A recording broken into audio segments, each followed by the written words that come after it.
Hello everyone, how are you?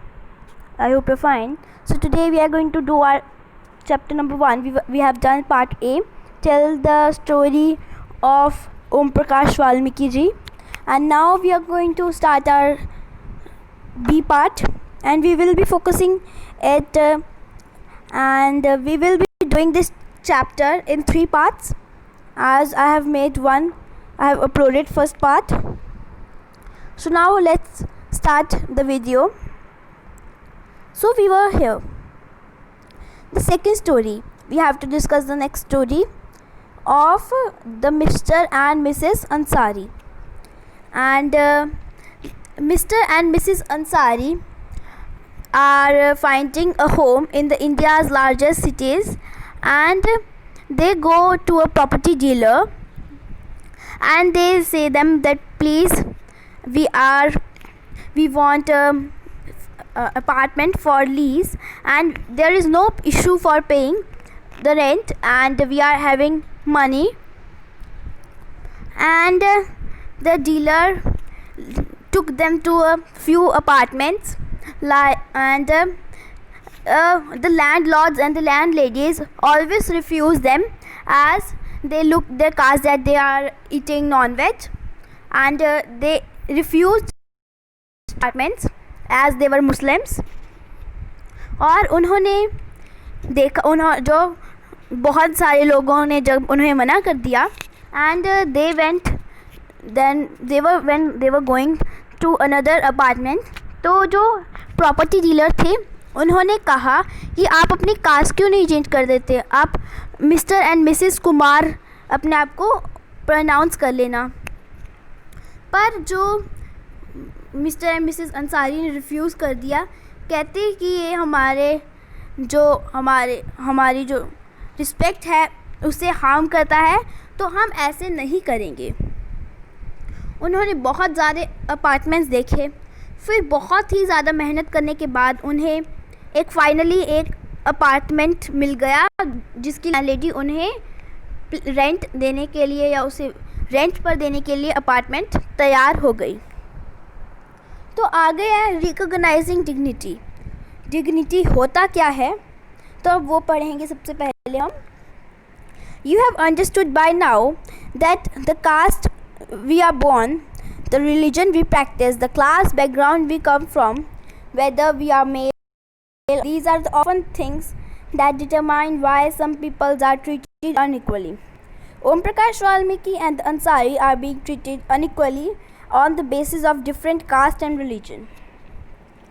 Paragraph में हमें क्या समझाया गया है कि आपने अभी तक समझ लिया कि जिस कास्ट में हम बॉर्न होते हैं, जो रिलीजन हम प्रैक्टिस करते हैं, या जो भी मिडिल क्लास या हाई क्लास से जो भी बैकग्राउंड से हम आते हैं, वी कम फ्रॉम, तो चाहे हम मेल या फीमेल हो, ये जो मेन हमारे इंडिया की सबसे बड़ी प्रॉब्लम्स हैं कि हमारे इंडिया में प्रिजुडाइज बहुत होता है और वो दूसरे लोगों को इन्फीरियर मानना शुरू कर देते हैं हमारे इंडियंस। तो ये सबसे बड़ी प्रॉब्लम मानी गई है।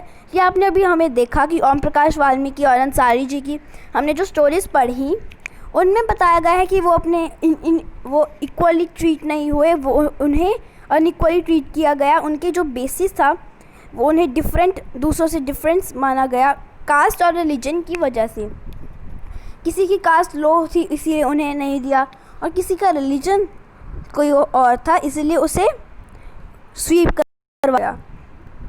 तो this is a big issue in our India. When a person is treated unequally their dignity is violated. अभी उन्होंने क्या कहा है कि जब भी कोई आदमी या कोई भी इंडियन पर्सन उसकी जब वो उसे कोई लोग अनइक्वली ट्रीट करते हैं, तो उसकी जो डिग्निटी होती है वो वायलेटेड होती है। तो dignity of both Om Prakash Valmiki ji की और जो अंसारी की थी, उनकी जो डिग्निटी थी उसे वायलेट किया गया था, उन्हें हार्म किया गया था। उनकी जो राइट्स थे उन्हें हार्म किया गया था। तो हमें देखा कि जो ओम प्रकाश वाल्मीकि जी को स्वीप करवाया गया था बिकॉज ऑफ हिज कास्ट, जो उनके ओम प्रकाश वाल्मीकि जी के जो स्कूल मेट्स थे या टीचर्स थे उसे बहुत ज़्यादा मारते थे और उसे शो करते थे कि वो सबसे ज़्यादा अनइक्वल है। उसे मानते थे वो इक्वल है, पर उसे शो भी करते थे कि तुम बहुत ज़्यादा लो कास्ट के हो। तो ये सबसे बड़ी प्रॉब्लम मानी गई है। तो हमारी जो सेल्फ रिस्पेक्ट है उसे हमें हार्म नहीं होने दिया या हमें हार्म नहीं होने चाहिए, ताकि हम अपने आप को अपने दूसरों के इक्वल समझ सके। ठीक है।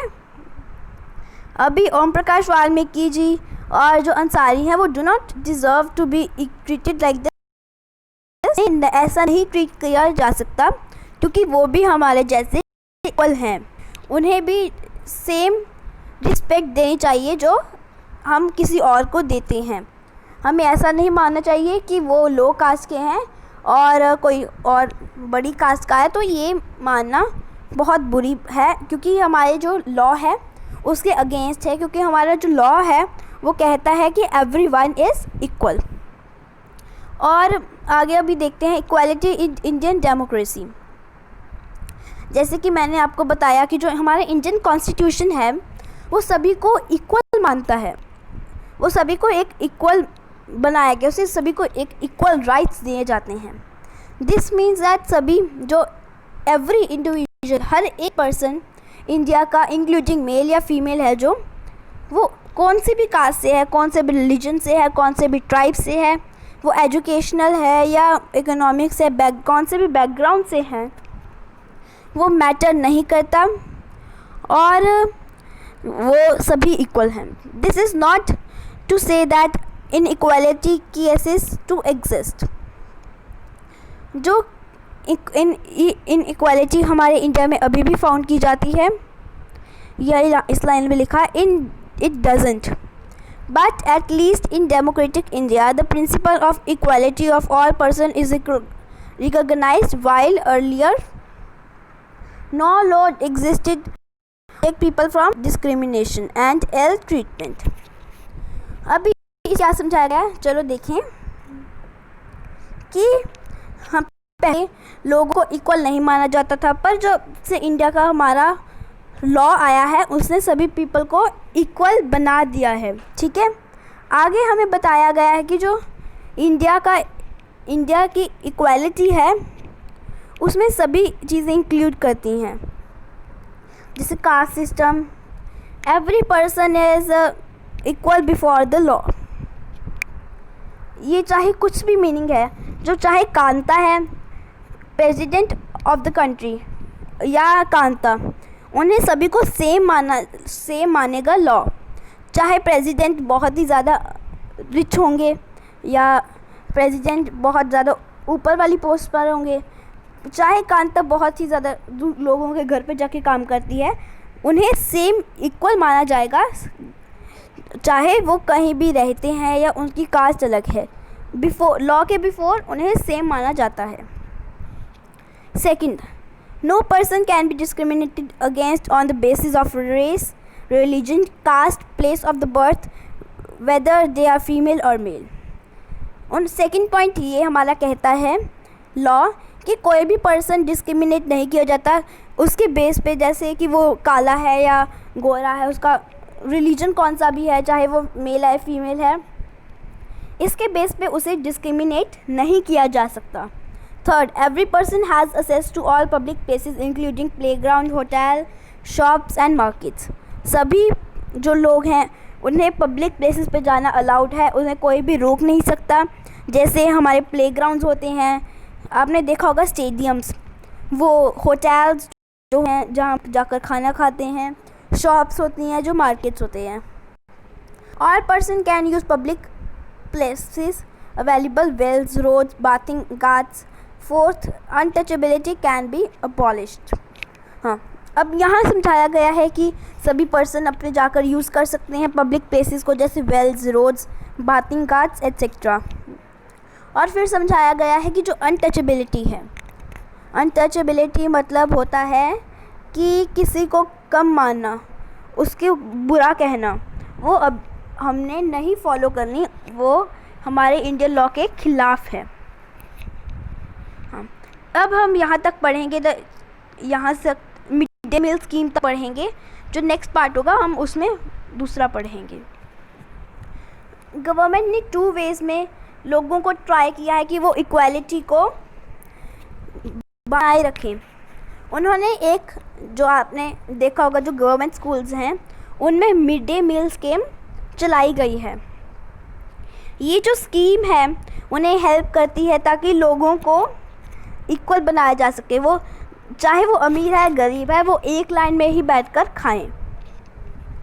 जो इंडिया ने सबसे बहुत सारे राइट्स बनाए हैं जिसके थ्रू पर्सन इक्वल बनाया गया है, पर गवर्नमेंट का ये जो वे है ये बहुत ही ज़्यादा इफ़ेक्टिव रहा है।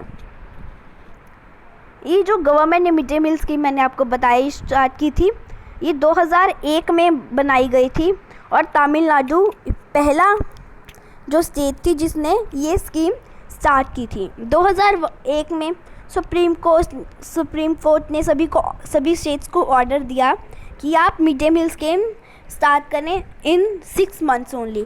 6 महीने में सारी स्टेट्स में mid day meal scheme start हो जानी चाहिए। इसके बहुत ज़्यादा पॉजिटिव इफ़ेक्ट्स हैं। अब हम इसके इफ़ेक्ट्स देखेंगे कि इसके बहुत सारे पॉजिटिव इफ़ेक्ट्स हैं, वो कौन कौन से हैं। इसमें सबसे ज़्यादा इंक्लूड होती है the fact that more poor children have begun enrolling regularly attending schools. बहुत सारे बच्चे पुअर जो चिल्ड्रन है वो पढ़ सकते हैं और यहाँ आकर खाना खा सकते हैं। इससे बहुत ज़्यादा पुअर बच्चों की एनरोलिंग स्टार्ट हो गई है और वो रेगुलरली स्कूल आने लगे हैं। जो टीचर्स हैं उन्होंने वो एक ही टीचर्स की कंप्लेंट होती थी कि जो स्टूडेंट्स हैं वो खाना खाने के लिए, लंच करने के लिए वो घर पर जाते थे और कभी कभी वो लंच कर वापस नहीं आते थे। तो मिड डे मील्स ऐसा एक स्कीम है जिसमें लोग खाना खा सकते हैं और उन्हें घर पर भी नहीं जा सकता। उनके जो मदर्स हैं उन्हें अपना काम छोड़कर अपने बच्चों को खाना नहीं खिलाना पड़ता है, बनाकर खिलाना नहीं पड़ता।